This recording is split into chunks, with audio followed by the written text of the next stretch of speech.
Lady vous écoute. Nous parlons aujourd'hui d'immigration sous un tout autre angle. Immigrer pour réussir, voilà un aspect qu'on n'aborde pas souvent. On entend dire que les uns et les autres viennent pour chercher des solutions. Souvent, l'opération est périlleuse, mais il est vrai que le regard que l'on porte dessus n'est pas toujours des meilleurs. Nous avons envie de faire mentir qui ment. Merci de recevoir avec moi. Nous avons à ma gauche Gaspard Bachala. Bonjour Gaspard. Oui, bonjour Lily. Vous êtes entrepreneur, vous êtes coach et j'en ai certainement oublié. Merci d'avoir accepté notre invitation. Avec nous sur le plateau, Hilarion Salako, bonjour. Bonjour Lily. Entrepreneur vous aussi, président de Sharon Business Solutions, c'est bien cela. Bien ça. Et puis à vos côtés, Abdou Sidibé, fondateur de Roue Bleue. C'est bien ça. Merci pour votre présence à tous les trois encore une fois. Voulez-vous partager avec nos téléspectateurs vos parcours respectifs? Ne parlez pas seulement de ce qui est joli parce que personne ne pourrait s'identifier, mais aussi des difficultés que vous avez eues à traverser et surtout comment vous avez fait. On m'a présenté Gaspard en me disant voici quelqu'un qui a un parcours particulier. Alors dites-nous tout sur tout qu'on voudrait savoir parce que si c'est tout lisse... Alors en fait, déjà, voilà, merci pour cette invitation. Moi, c'est Gaspard Bachala, je suis jeune entrepreneur, dirigeant de la start-up BNBunion.net, qui est numéro 1 e-commerce social africain depuis 2014. Alors, une question à ce point-là, est-ce que quand on est un jeune entrepreneur et que l'on réussit, forcément, il y en a une société dont le nom se décline en anglais? C'est signe de réussite? Alors non, pas forcément. Moi, le nom, c'est pas forcément en anglais. BNB, ça a une signification.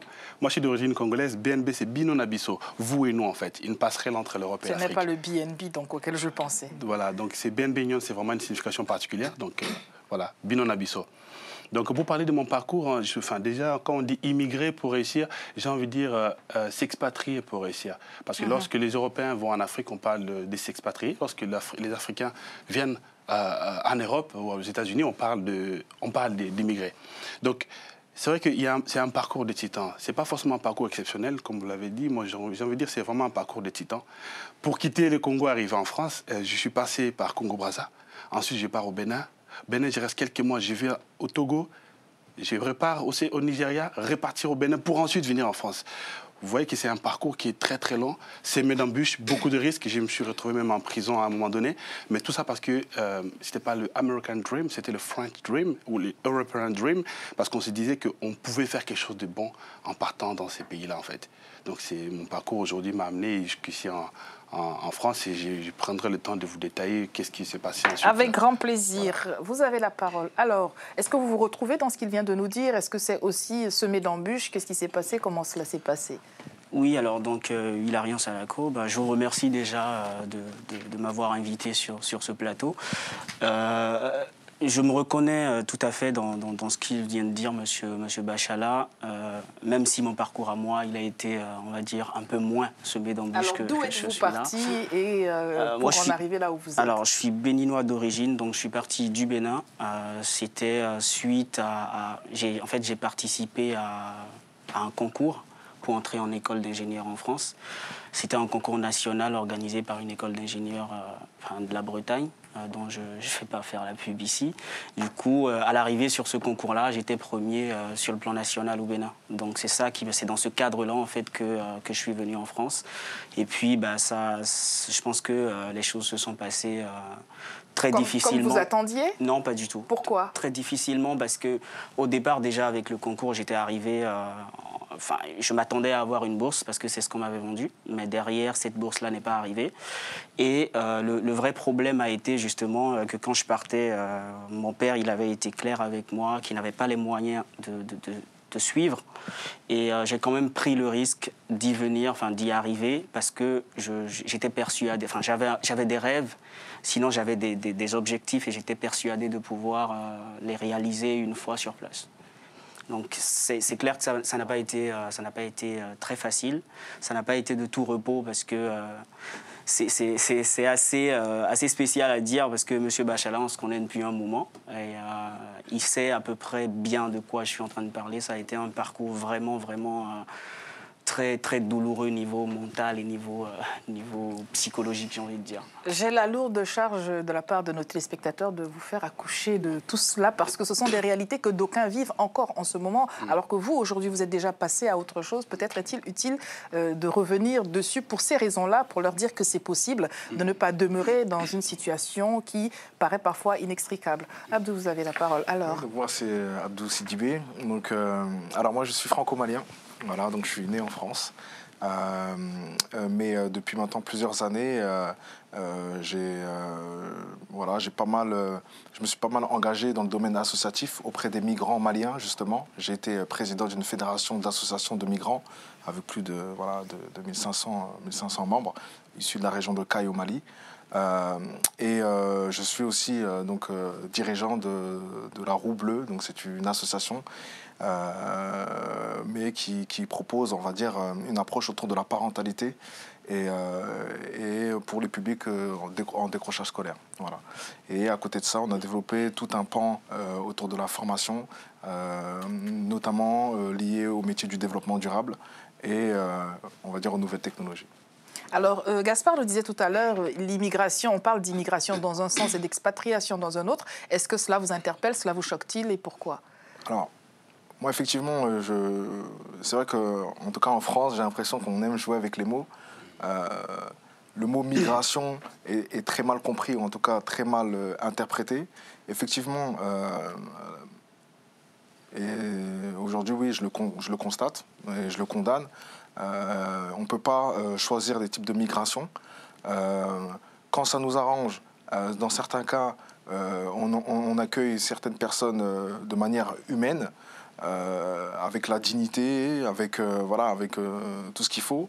Et quand ça n'arrange pas, on les traite de réfugiés. Voilà. Donc moi, je m'attaque plutôt aux causes de ces migrations-là. Il y a des migrations qui sont positives. Qui le deviennent, ou le sont-elles dès le départ, ou le deviennent-elles ma langue a fauché, mais les migrations déjà sont des bases. De base, la migration, c'est une bonne chose. Parce qu'en fait, c'est tout simplement faire comprendre aux gens que le monde déjà appartient à tout le monde, que les pays sont les créations de l'homme, et que tout le monde que le monde est interdépendant. C'est-à-dire que voilà, ce qui se passe aujourd'hui à l'autre bout de la Terre, ça me touche autant que si c'était moi ou que ça arrivait à un membre de ma famille. Et les migrations économiques, c'est pas seulement celui qui quitte un pays entre guillemets pauvre ou sous-développé, qui va vers un pays, on va dire, plus développé pour gagner sa vie. Il y a des personnes qui sont nées ici, des Européens qui vont très bien exercer des métiers dans les pays en voie de développement. Et voilà, on pourrait également, nous aussi, les taxer de migrants, oui. Voilà. D'expatriés. Alors, on a envie de dire expatriés, mais en fait, c'est de la migration. C'est de la migration.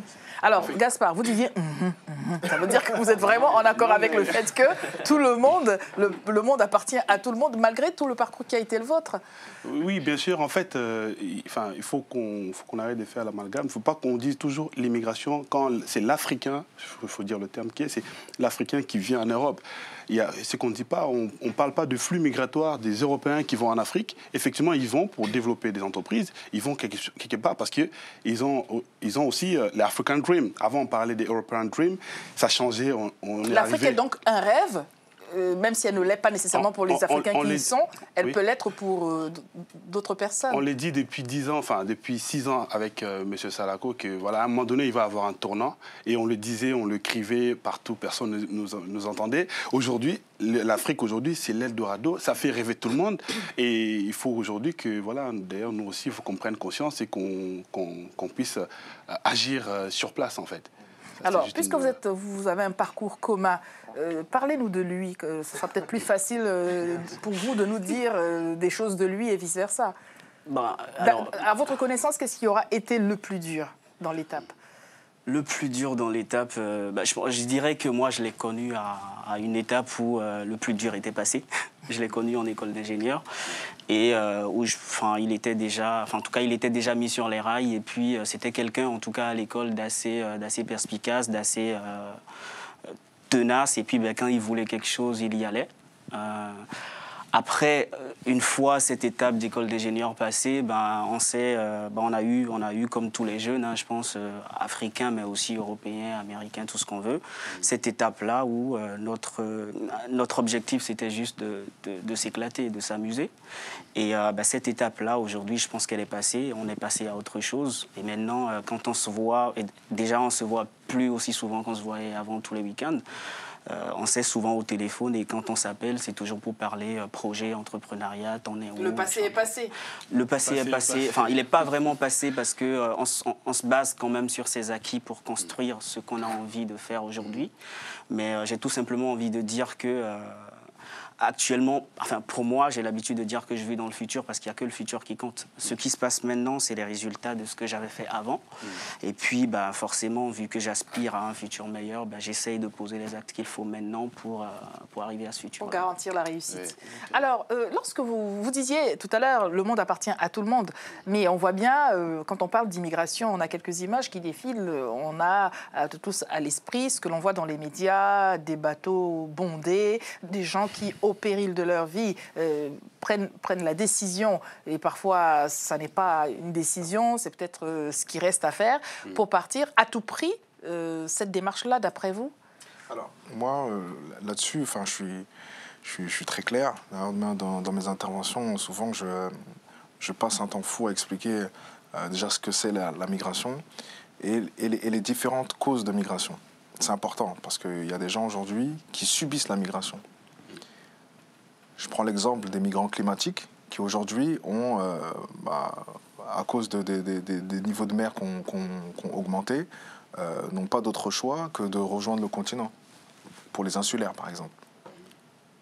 Ils sont forcés. C'est la même chose pour moi, une personne qui aujourd'hui est en danger. Voilà, ça peut être dû à une guerre, ça peut être sa sécurité alimentaire qui n'est pas assurée, ça peut être sa sécurité tout court, voilà, pour diverses raisons qui n'est pas assurée. S'il décide de quitter son pays, c'est que son pays, ou en tout cas, parce que tout le monde est attaché à sa terre, à ses racines. Donc s'il décide, c'est qu'il y a quelque chose qui ne va pas. Et moi, le problème que je rencontre, et voilà, moi, le véritable problème, ce n'est pas forcément la migration, mais c'est les causes de cette migration-là. Et c'est aussi la gestion de cette migration-là. Voilà, moi, Vous nous donnerez vos propositions de solutions pour la gestion, quant à la gestion, parce que c'est en ces termes-là que la question se pose pour tous les dirigeants aujourd'hui, notamment en Occident. Comment gérer ce flux ininterrompu? On voit quand ça commence, on ne sait pas si jamais cela va s'arrêter, et on se pose beaucoup de questions. Alors, j'inverse les choses. Voulez-vous nous parler de lui quand ça allait vraiment pas du tout? Alors, en fait, M. Salako, on se connaît depuis 7 ans maintenant. Donc, en fait, ce qu'il faut voir, c'est que je veux juste compléter un mot par rapport à ce que Abdou Sidibé vient de dire. C'est que la première partie, je ne rentre pas dans le détail, mais effectivement, on a vraiment beaucoup de barrières à l'entrée. Et ce n'est pas normal qu'on ait ces barrières à l'entrée. Nous, jeunes Africains, on a des idées, on a des ambitions. Il faudrait qu'on puisse accéder à un visa pour venir en Europe ou aux États-Unis sans difficulté, en fait. Ça, il faut vraiment que les autorités puissent prendre ça en compte.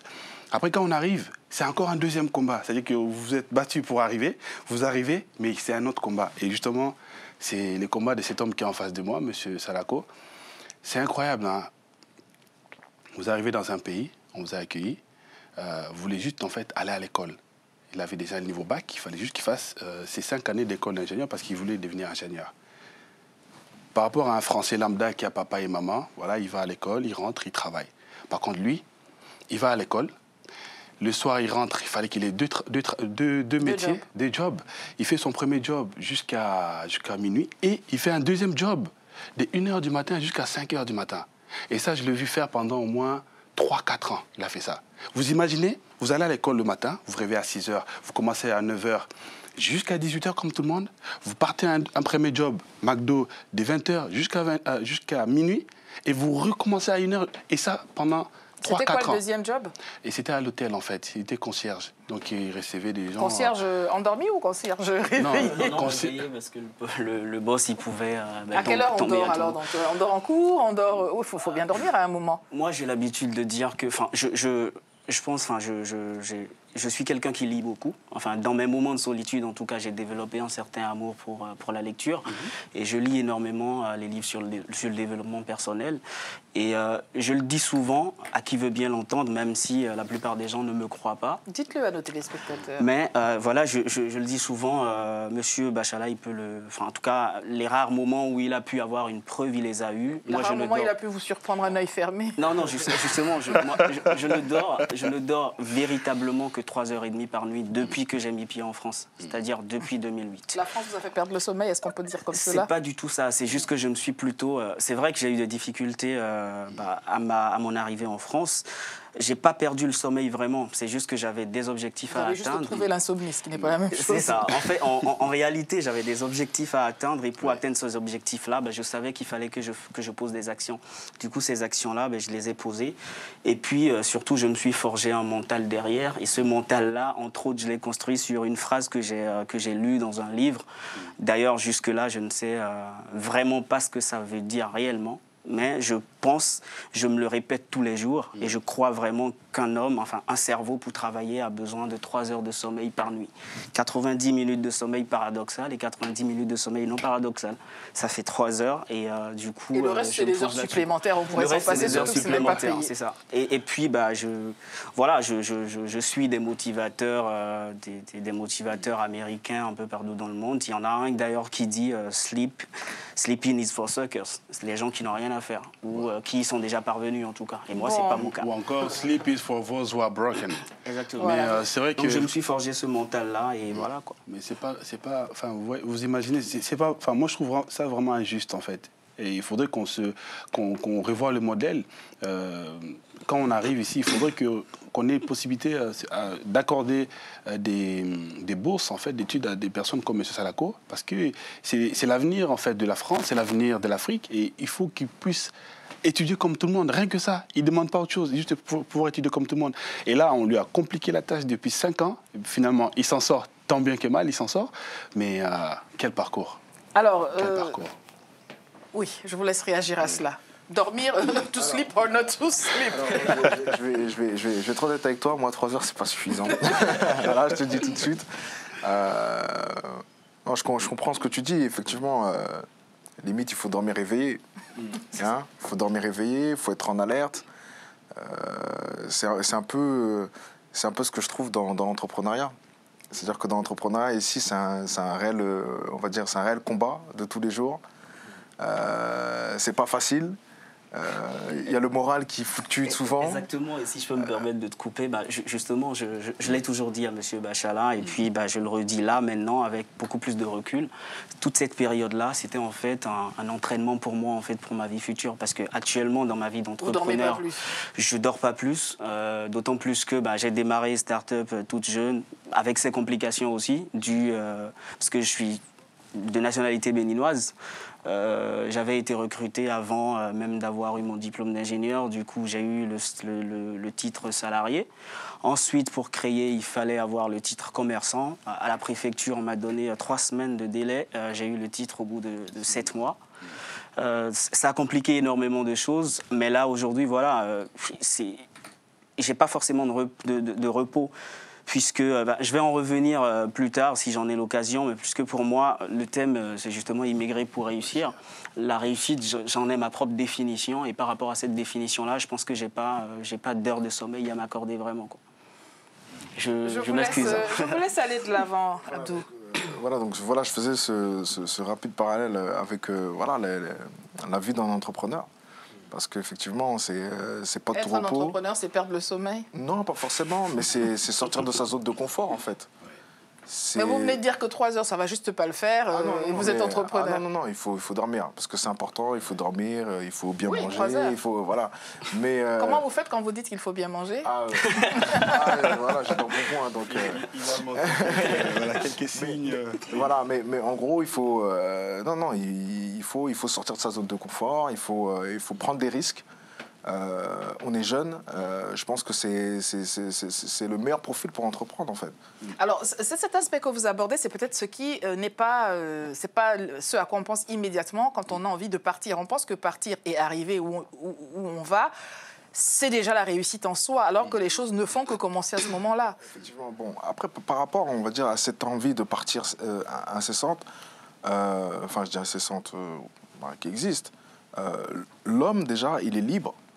Et il peut, on va dire, s'il en a les moyens, il a le droit d'aller découvrir d'autres terres, d'autres cultures, etc. Et c'est même bien pour lui, pour sa construction.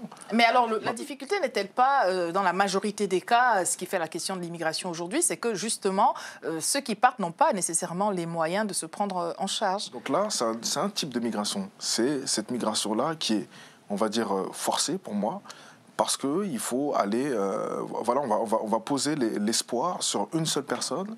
On va lui dire, écoute, nous, on vit dans un état pas possible. Il faut sacrifier. Voilà, c'est un sacrifice. Donc c'est là où vous avez, je sais pas moi, toute une communauté, tout un village qui vont faire des tontines pour pouvoir envoyer une personne.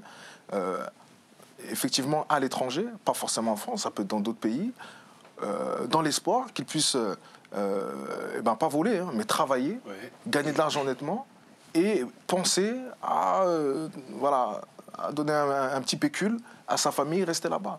Alors, oui. je vais rebondir par rapport à ça. Je pense que là, aujourd'hui, ceux qui sont en Afrique, tout le monde sait que la France n'est plus l'Eldorado. Paris est dur comme caillou.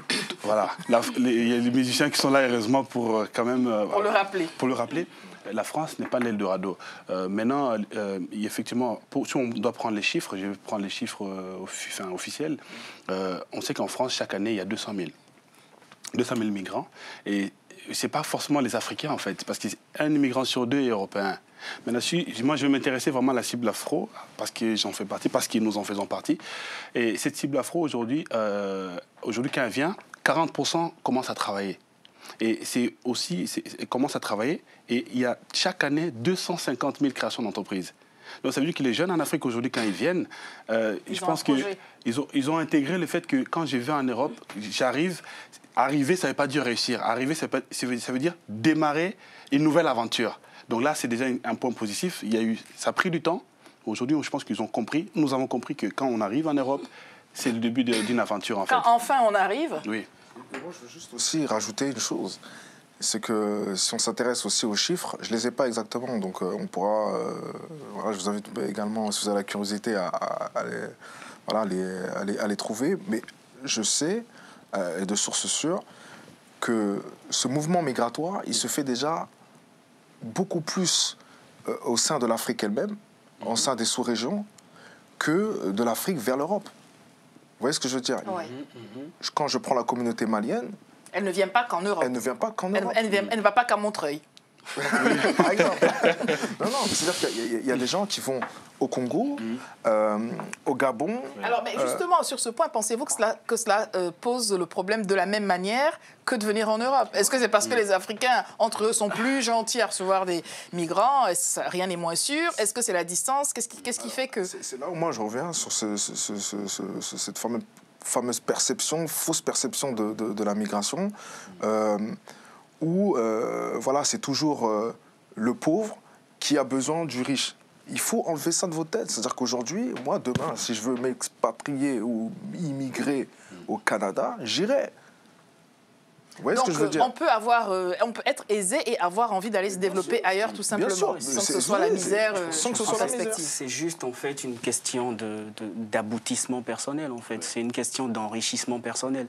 Moi, j'ai envie de dire, cette immigration-là, effectivement, il y a, comme M. Sidibé le disait, il y a l'immigration qui est forcée. Les gens qui viennent parce qu'il y a la guerre, parce qu'il y a plein de choses qui ne sont pas de leur ressort.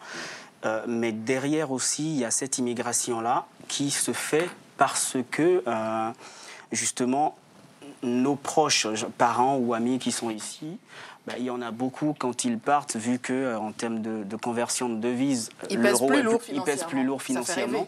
Quand ils y arrivent, en fait, ils font rêver, justement. C'est même pas que ça fait rêver, c'est qu'ils font rêver. Aussi, l'euro pèse plus lourd que le franc CFA. Oui, mais après, je pense que... Le rêve s'invite tout seul. Si, bien sûr, mais après, je pense que c'est aussi de notre devoir... De dire, je réussis à acheter 3 chèvres, mais en réalité, en France, je ne peux même pas en acheter une seule. Enfin, de faire passer le message. Justement, il y en a plein, qui ne le croient pas. Oui. Mais je pense il y a une nouvelle vague, en tout cas, je crois, qui est en train de se créer là. Et ce mouvement migratoire, il est en train aussi de se faire dans l'autre sens. C'est-à-dire, les jeunes Africains qui viennent en Europe ou aux États-Unis, par exemple, la majorité ont envie en fait d'avoir un diplôme, de lancer un projet ou de faire... Ils sont déjà force de proposition. Voilà, ils sont force de proposition. Manière. Ce n'est plus une immigration de main tendue. Chercher. Voilà. Alors, un tour de table pour finir quand même, le temps est échu. Oui. On a compris qu'il ne faut donc pas dormir pour réussir en migration. On a compris que même si on passe par 50 pays et qu'on arrive, c'est là que ça commence. On a compris que le monde appartient à tout le monde, mais vos mots de la fin, chacun, pour que nos téléspectateurs continuent cette réflexion. D'accord. Déjà, la première chose que je dirais, c'est que l'immigré qui arrive aujourd'hui, il y a 63% qui ont niveau bac. C'est-à-dire que ce n'est pas quelqu'un qui est dans les rues de Dakar ou de Kinshasa qui va débarquer comme ça en France. Il faut qu'on arrête en fait, d'utiliser l'immigration pour les débats politiques. Parce qu'aujourd'hui, je pense que pour moi, il y a deux défis. La première, c'est le vivre ensemble, parce que la France, c'est quand même on est en France, il y a un brassage culturel. Donc, il faut qu'on arrive à vivre ensemble parce qu'on est dans ces pays-là. Et il faut qu'on se dise aussi que l'immigration apporte et développe la France, en fait. Et nous, en tant que jeunes Africains issus d'Afrique, je pense qu'aujourd'hui, on a tout intérêt à développer l'entrepreneuriat. On est en train de créer des entreprises. Nous avons envie de dire à ces jeunes Africains, jeunes Français d'origine africaine qui nous suivent, qu'on a un rôle à jouer. L'Afrique, c'est l'Eldorado. Mais la France, pour se développer en Afrique, elle va s'appuyer sur des jeunes qui connaissent bien l'Afrique, et je pense que l'entrepreneuriat a toute sa place en fait. Voilà. Il a ravi le pouvoir, ce sera le mot de la fin si vous êtes d'accord. Merci à tous les trois. Nous voulions donc susciter la réflexion sur ce sujet et nous vous recommandons de pouvoir continuer cela. Écrivez-nous, ladyvousécoute@telesud.com, et avec nos invités du jour, vous pourrez prolonger ceci. À demain.